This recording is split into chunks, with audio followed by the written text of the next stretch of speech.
বড় বড় শোরুমগুলো কিভাবে ঠকায় জানলে একদম অবাক হবেন। আর আজকের এই এলোমেলো ঘরগুলো কিভাবে সুন্দর করে গুছিয়ে গাছিয়ে রাখতে হয় সেগুলো আমি নিজেও গোছাবো, আর সেই গোছানো কাজগুলো আজকে শেয়ার করব। আসসালামু আলাইকুম। সুহানা সুন্দরী আজকে ঠকে গিয়েছে, এমন ঠকেছে কি আর বলবো, বুঝছেন?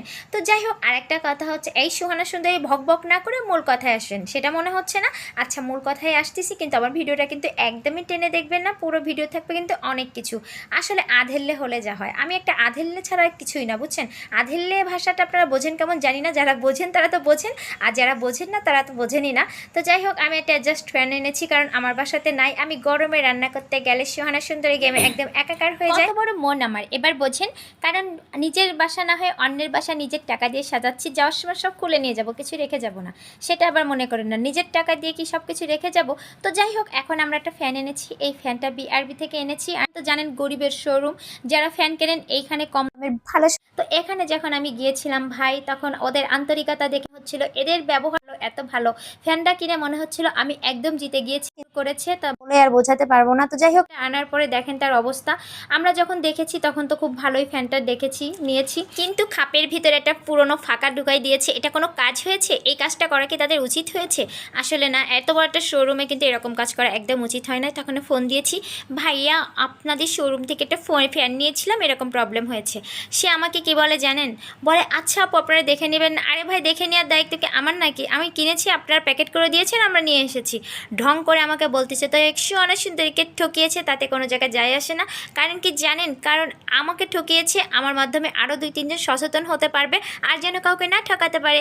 তো যাই হোক, আমরা হচ্ছে গরিব মানুষ, আমরা ফ্যানের বাতাস খাই। বড় লোক হলে তো বড় বড় শোরুমে যাইতাম, সেখানে যে এসি কিনতাম। কিন্তু সুহানা সুন্দরীকে ঠকিয়ে কাজটা একদম ভালো করিনি। জানেন, আমার 200 টাকা বেশি গাড়ি ভাড়া দেওয়া লাগছে। আমি যখন বললাম, তারা তখন ঢং করে বলে কি, কিছু মনে করবেন না। আমি তো আগেই মনে করে ফেলেছি, আর মনে করার কি আছে? এই দিকটা জামাই তো আজকে সারাটা দিন প্যারার ভিতরে আছে।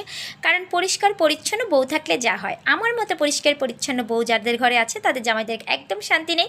আজকে বললাম, দেখো আমাদের পর্দা আয়রন করতে অনেক টাকা লাগবে, আসলে 2 জনে মিলে পর্দা আয়রন করি। জামাই পট করে রাজি হয়ে গেল টাকার কথা শুনে, আর আমিও টুকটা ফেলে দিলাম। তো 2 জনে মিলে দেখেন 4টা পর্দা আয়রন করেছি। অনেক কষ্ট হয়েছে আমার হাজব্যান্ডের। আর এদিকে আমি গ্লাস সব মুছে ফেললাম, কারণ আমি পরিষ্কার পরিচ্ছন্ন ছাড়া একদমই পছন্দ না, বুঝছেন? যেহেতু আমার সব কাজ হতে হবে 100-এ 100 ক্লিন এবং ঝকঝকে। তো আমি কি করলাম, আমার এগুলো সব মুছে আমার পর্দাগুলো টানাই ফেললাম। চেহারা দেখেন, চাকরানি বান্দরনি যা আছে বাংলাদেশে সব আমার চেহারার ভিতরে ফুটে উঠেছে। এত পরিশ্রম করেছি আজকে। এইদিকে কিন্তু মিস্ত্রি সেই ফ্যানটা লাগাচ্ছে, ইন্টারন্যাশনাল ফ্যান এটা আমার। কারণ এটাকে আমি 200 টাকার ব্যান্ড ভাড়া বেশি দিয়ে আনিছি, কারণ ফ্যানের দাম কিন্তু আমার 200 টাকা বেশি পড়েছে। তো যাই হোক, ফ্যানটা টানাচ্ছে। আর এইদিকে আমার রান্নাঘরে কিছু ডিল করার ছিল, কারণ রান্নাঘরে আমার কড়াই ঠড়াই রাখার জন্য কিছু নেই, এবং কেন ডিল করেছি সব কিছু দেখাচ্ছি একটু পরে। আর যখন বাড়িতে কোনো মিস্ত্রি কাজ করে, তখন তো জানেন যে অনেক কাজ করলে কতটা নোংরা হয়, এগুলো পরিষ্কার করতে করতে আমার জীবনটা শেষ। এইদিকে আমার কৌটা কাটা যেখানে যা ছিল ডাব্বু ডুব্বু সব কিছু ধুয়ে নিয়েছি, কারণ আমার সপ্তাহে সপ্তাহে এগুলো ধুতে হবে, ক্লিন করতে হবে, সব কিছু এভরিথিং রান্নাঘরের। আর রান্নাঘর থাকতে হবে বেডরুমের মতো একদম ক্লিন। রান্না করব কিন্তু কোনোটাই ময়লা থাকবে না। এটা হচ্ছে সুহানা সুন্দরী রান্নাঘর। যদি বিশ্বাস না হয় একদিন এসে দেখে যাবেন। তো যাই হোক, আমি সব কিছু এরকম প্রতি সপ্তাহে একদিন ধোয়া মোছা করি এবং এত ক্লিন রাখি, আসলেই বুঝতে পারবেন। আপনাদের সবাই দেখার জন্য আমন্ত্রণ রইল।